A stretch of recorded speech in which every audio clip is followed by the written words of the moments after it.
It is day 3 at the Democratic National Convention, and it is the men's turn tonight. President Obama, Vice President Joe Biden, and Vice Presidential hopeful Tim Kaine take the stage tonight. Yeah, but people are still talking about history being made in Philly last night. News 6 reporter Eric Sandoval is at the Wells Fargo Center with more. And Eric, I understand that you and your photographer were in a really great spot last night. Oh, you know, timing is everything is what they tell us, Ginger. And, you know, yesterday, my photographer Justin Potter and I happened to walk onto the delegation floor at just the right time. We were standing in the Florida delegation when they called Florida's name for them to cast their votes for the delegates for Hillary Clinton and for Bernie Sanders. We showed you our photographer's video yesterday, but actually, I shot it myself on my cell phone. Take a look. And 160.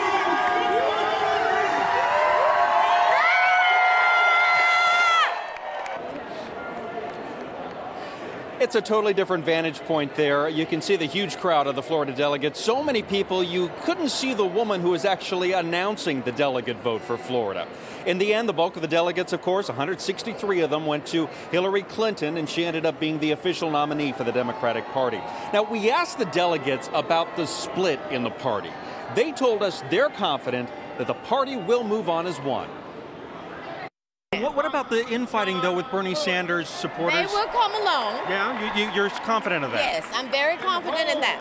They will come along because they're not in a position. Most of them are not super wealthy. They all want education, you know, to be better for Americans. They all want, you know, the same thing. It's just that they wanted a different leader. Now, the theme for tonight is working together, and speakers are going to be talking about gun control. Also, making headlines here in Philadelphia is the Pulse nightclub shooting. We're going to be having some of the family members, also some of the survivors of that shooting, as well as Broadway for Orlando. We actually just spoke with one of the Broadway stars who's going to be singing with that group. We're going to have more of his story coming up a little bit later this evening, Ginger. Yeah, and Eric, you also talked to someone just a little while ago on Facebook Live who had a friend who was in that attack, and I hope people go to your Facebook Live page to see that as well. It's really powerful.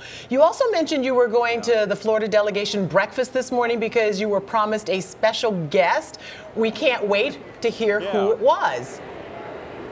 Well, that special guest was Vice Presidential nominee Tim Kaine, who was actually making the rounds at the Marriott downtown Philadelphia this morning. We're going to have more of what he got to tell the Florida delegates coming up tonight at 5 o'clock. Guys, back to you. Yeah, and also one more thing, Eric. I saw your Facebook Live where Lenny Kravitz was rehearsing on stage. Can you really call what you're doing work there?